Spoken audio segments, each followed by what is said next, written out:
famous story of Eliyahu Hanavi and the prophets of Baal.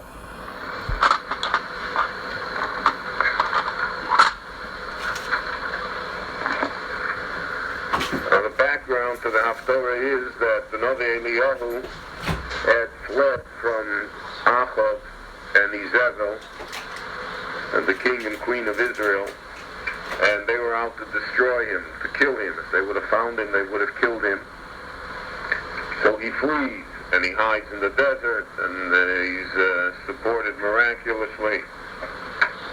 And then God tells him to return to the land of Israel. And he comes back, and there he has the miracle where he revives the dead child. And then finally now, Vayhi Yomim Rabim, it was after many years, Udvar Hashem Hoyo Eliyahu Bashona Hashlishis Lamor, in the third year. So our rabbis say it was the third year of the hunger. A tremendous famine beset the land. A drought, a famine, a hunger, because of the worship of idolatry, because of the behavior of Achav and Izebel, who are two of the most evil people in the Tanakh. And they are searching for Eliyahu. And God appears to Eliyahu and tells him, Lech el Achav, and go appear to Achav, and I will see to it that there will be rain on the earth. The drought will end. You appear to Achav, and as we'll see, God forces an encounter between the prophets of the Baal and between Eliyahu, and it will result in the end of the drought. Eliyahu goes. Eliyahu goes even though he knows the danger involved. Achav has killed many a person before and will do so afterwards. Thereof chazak b'shomron, and the hunger was very strong in Shomron, meaning that the hunger prevailed. The city of Shomron had no food. Vayikra Achav el Ovadyahu asher al haboyis. Achav had a servant, Ovadyahu.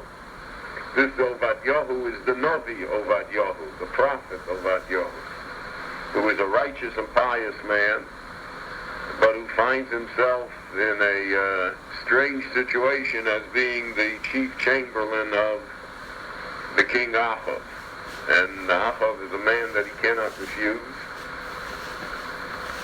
So clandestinely, he saves prophets. He saved 150 prophets from the sword of Achav. He supported them by himself. He does everything possible, so to speak, to thwart his master, but nevertheless, Achav is his master. So Achav called him in.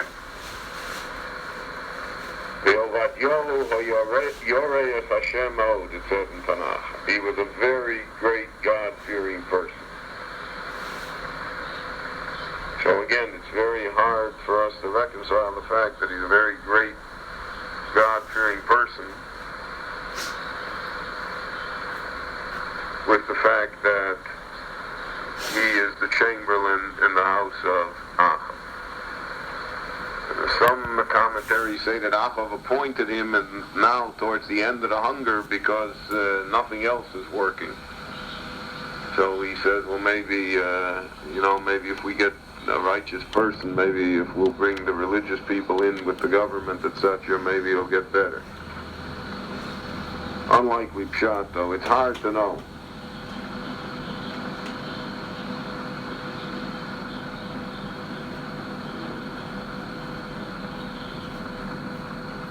But that's the situation. Vayhi v'hachris Izebel es Nevi'ei Hashem. The Tanakh tells us that when Izebel executed all the prophets, all the Talmidim of Eliyahu were executed, were killed by a Jewish government. Vayikach Ovadyahu me'o Nevi'im, So Ovadio took 100 prophets, 100 of the students, and he hid them. 50 in a cave and 50 in another cave. And he supported them. He brought them every day that they should have bread and water, that they should be able to survive. So the Tanakh is describing to us the depth of the commitment of Ovadiyahu, that he risked his life, he risked everything in order to save these few prophets that remained after he tried to destroy, uproot completely from the Jewish people any remnants of Torah. When you read the Tanakh, you see that the situation that we find ourselves in is never as bad as we think. And that not only do we have parallel situations, most of the time there have been worse situations. Vayomer Achav el Ovadyahu. So Achav called in Ovadyahu. Achav is at his wit's end. Achav is destroyed by the fact that the hunger is continuing. The country is going under. So in war and commerce, Achav is a great man, but no one can make it rain when it doesn't rain. And he is powerless to arrest this natural disaster that is overtaking the Jewish people. So he said, Leich Ba'aretz, let us go together and make a tour of this country. El Kol Maine Amayim, let's look at the springs of water. El Kol Anacholim, and where the rivers used to be. Ulai Nimtza Chotzir, maybe there is something that's growing. Maybe we haven't exhausted all of our resources. Maybe in the dry riverbed something is growing. There is a crop. Unechaya sus v'feret, and we'll be able to feed our animals, the horses, the donkeys. The horse and the donkeys were necessary for any sort of economic life. The whole country was dependent upon that. And we will not be destroyed, that we won't have any animals left. We don't have any animals left, and we're defenseless. The army is without any transportation or defense, and the commerce can't exist. We will be destroyed completely. So they went on an expedition to search for hidden grain somewhere. So that's what they're going on, right? That God is sending Ovadyahu. God is sending Ovadyahu to meet Eliyahu. The only thing is Ovadyahu doesn't know that, which happens often in life. We often go places, we think we know where we're going and why we're going and what we're going, and God has His purpose, which we are unaware of, and not only unaware of, even when it happens, we don't quite get it. So they divided up the country. You're going to take this city, and I'll take this city. You'll go this direction, I'll go this direction. The king himself went in one direction by himself. You can see how desperate the situation is that the king is going.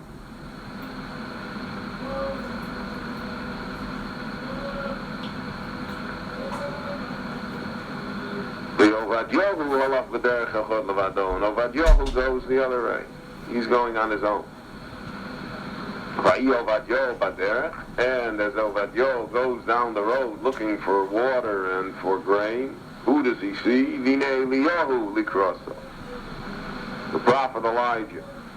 The Gemara tells us that the prophet Elijah is always a fearsome visage. It's always an experience. That's why Eliyahu Likroso. He sees the whole Eliyahu in front of him. And he recognized him, even though he had not seen him for many years. So he bowed to him, he prostrated himself in front of Eliyahu. The Gemara says, wherever Eliyahu came, the Shekhinah came with him. You felt the presence of God. It was that personage. Is this you, my master Eliyahu, my teacher? Eliyahu also shows the effects of the ravages of time and of hunger and of persecution and of wandering. So that's why he asks of him. He said, is that you? Vayomer lo ani. Yeah, that's me. Here I am. I have a message for Elio. Is not ever given to pleasant conversation. You know, pleasantries. Doesn't ask him, how are you? What's doing? Nothing. The measured word.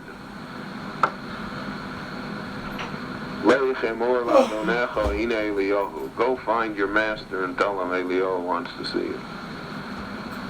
Go tell Achav, here is Elio.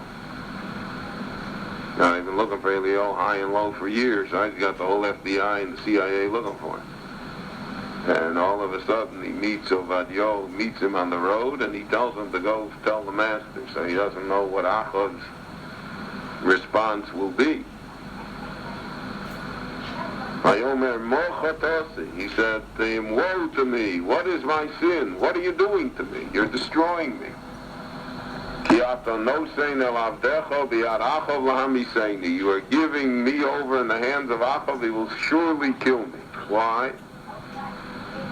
He explains the situation. Chai Hashem Elokecha, I swear by the Lord your God. That's also a term of honor, the Lord your God, because he's the Lord and God of Avad Yohu as well. That's a term of honor to signify that Elio is in closer proximity, so to speak, that he has a more direct relationship. I swear by your God, there is no nation, there's no kingdom, there's no sovereignty in the world that Achav did not send a message there to Juicy Elio. Send him back to me, to the Maldive Islands, anywhere, any place anybody was. Send me Elio. The only way. And they all said, he's not here.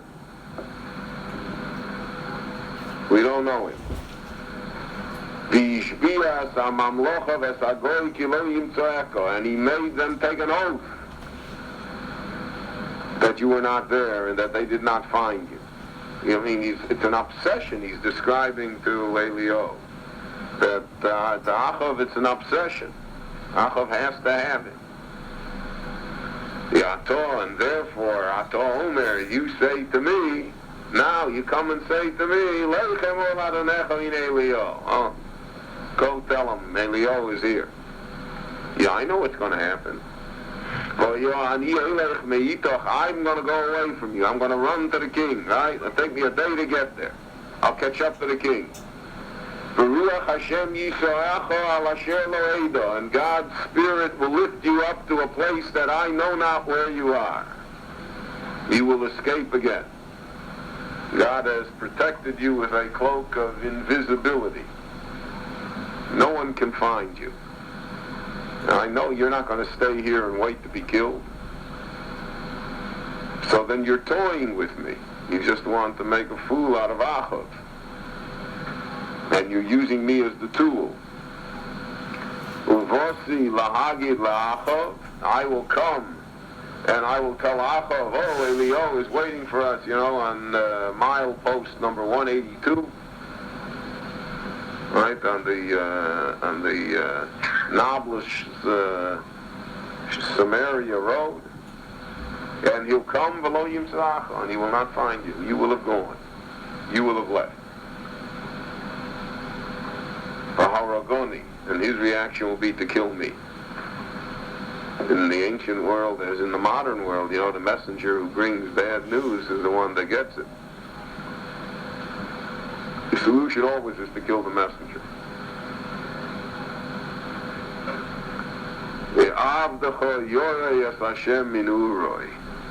And why do you do this to me? He said, I'm a God-fearing man, min uroi, from my youngest years. I am someone that has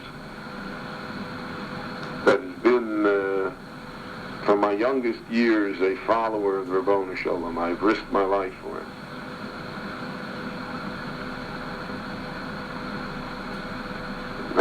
The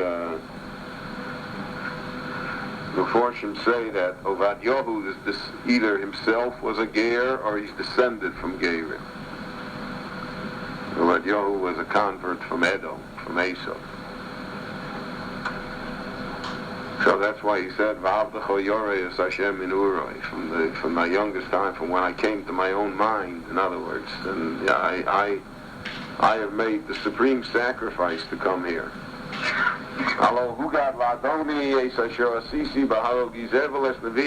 You cannot say that I'm a coward. You cannot say that I am not committed to your cause, that I'm not here to save the Nevi'im. You know, it has undoubtedly been told to you what I did when Izebel wanted to kill the Nevi'ei Hashem. And I hid 100 prophets, 100 people, 50 in each cave, and I gave them bread and water to eat. So you know, have I not earned any credit with you, Elio, that you send me on such a suicidal mission? Yeah, and now, Omer, you say, so calmly, here's Elio. And the result will be V'aragoni, and he will kill me. I know my master. I know Achav. I know his temper. I know the way he is. Suicidal for me to continue. Elio says, don't get nervous.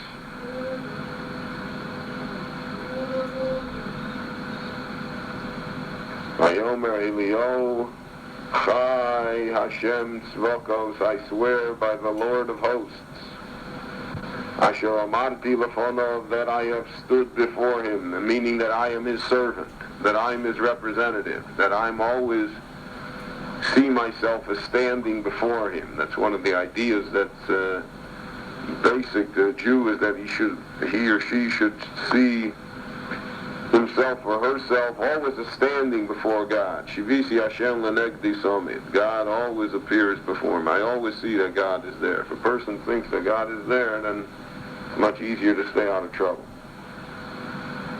If God is a reality, so then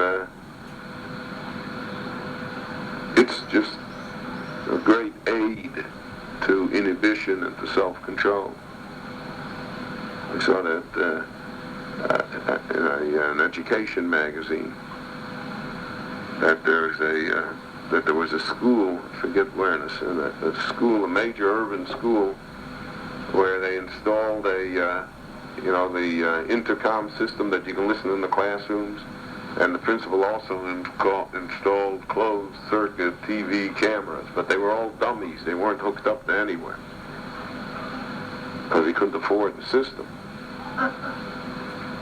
And it had a salutary effect immediately, because psychologically, the fact that apparently the students, I don't know if it had the salutary effect on the students, but it did on the teachers.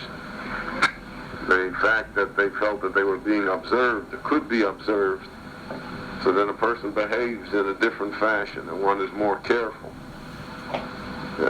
more considered in his behavior. So that's what he means. I have stood before the Lord. I know what it is. I'm committed to the Ribono Shel Olam. He is always in front of me. Don't be afraid. I will appear before him today. You have no fears. I'm not going to escape. I'm not running away. I'm going to appear. Okay? So he has Elio's assurance. So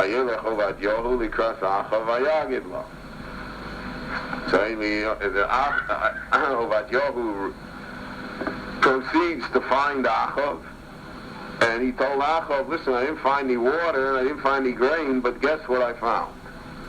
Look who's coming to dinner. Elio wants to see you. Here he is. Vayelech Achav because Eliyahu. So Achav's obsession is that he goes to see Eliyahu, and he doesn't wait for Eliyahu to come to him. He's just obsessed by the man. Vayikiros Achav es Eliyahu. Achav saw Eliyahu, so he can't hold himself back. So he says to him an awful curse. Vayomer Achav Eliyahu, Ha'ato zeh ocher Yisrael. Is that you? Ocher, the word ocher has many meanings. Here it means all the meanings at one time. Ocher means that you have to stir up the Jewish people, like to pollute, trouble, and the rabble rouser. But ocher means also to turn around. You turn the Jewish people around. You've reversed their course. And Ocher also means the destroyer of Israel. So here it means all three things. I mean, it means all the meanings. He tells it to him. Achav does not waste any time on pleasantries. He doesn't say, gee, you know where you been? Ato ze Ocher Yisrael. Ayomer, and Eliyahu answers him straight. This conversation is dugri, it's straight, without any blandishments. Lo acharti es Yisrael, not me. I am not the cause, you are the cause. Only the reflection of your behavior. Ki mato beis avicha, you and your father's house, you and the descendants of Omri. You are the ones that have polluted the Jewish people. You're the ones that have turned them around. You're the ones that have destroyed them. Because you have forsaken God's commandments. And you have pursued the Baal, the idols, the paganism of the cultures of the neighboring Goyim. I didn't do it. You did it. You want me to prove that you did it? Then I'll prove it to you. Come, let us have a contest. Let's see who's right and who's wrong.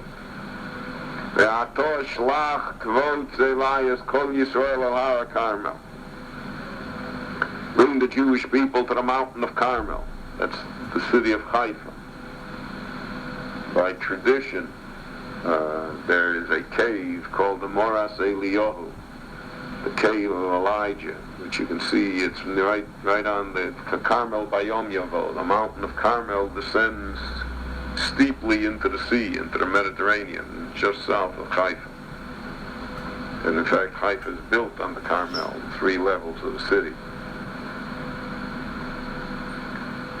And that cave, there's a cave, and that's, by legend, that's the cave of the prophet Elijah, where he hid and where he was nurtured. Whether it is or it isn't, but that's the tradition.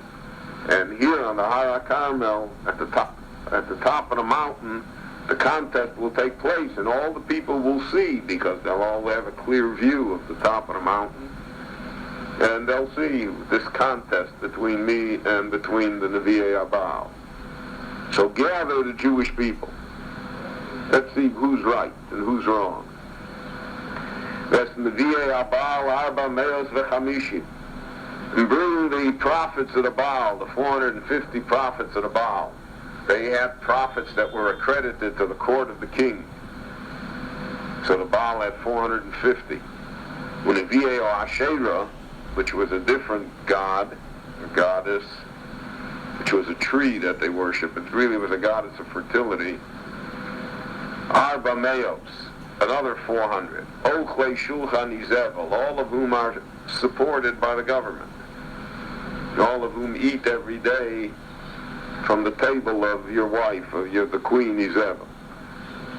I know that. I know, you just send them all here.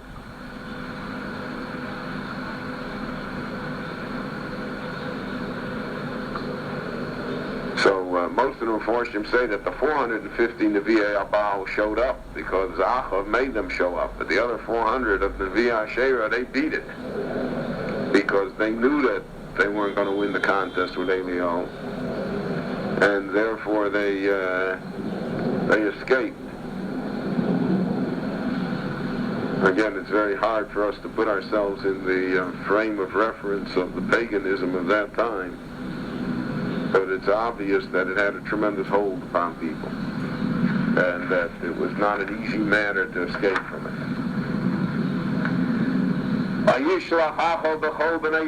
Achov is ready for the contest. Achov is going to kill Eliyahu, but he was going to kill him because he figures that Eliyahu will be defeated by the Nevi'ei Baal. He's assured by the Nevi'ei Baal that they're going to win the contest. And he takes bad advice, Achov. Vayikbot says, Nevi'im al Hara Carmel. And he gathered all the Nevi'im, he ordered them to come to the mountain of Carmel. Vayigash Eliyahu al Kol. Eliyahu has the first speech, and he says this famous words that ring down throughout history. Vayomer ad Mosai atem poschim al shtei asipim. How long will you dance on both thresholds? How long will you dance on both thresholds?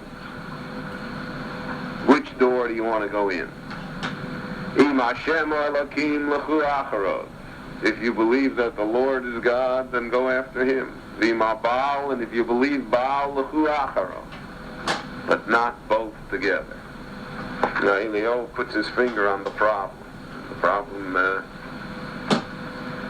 is not localized to his time or place or to his generation. And that is that the Jewish people didn't want to give up their belief in God, but they wanted to have a little idolatry too. They wanted to have a little of a culture of the world. They wanted to be what it is in essence, just a little pregnant. And that didn't happen for them. And Eliyahu points that out. Eliyahu says, you cannot have it. The reason that this is read as the Parsha of ki-sisa, the Haftorah, the Parsha of ki-sisa, is because Moshe Rabbeinu's philosophy was the same. That's why Moshe broke the luchos. He said, you want the egel, you want to dance around the free country, you can do whatever you want, but I'm not giving you the luchos without the Torah. Just without the Torah. Now, you should know it's without the Torah. If you know it's without the Torah, so many times in Jewish life, the confusion comes because the prophets of the Baal hold the Torah in their hand. And people are fooled. People make the mistake of identifying themselves with the Torah, not seeing that it's really the Baal that's there. He so shocked the people that they could not answer. Before Shimsei Nami, couldn't they answer him? They weren't sure. Maybe they will go with Baal. Who knows?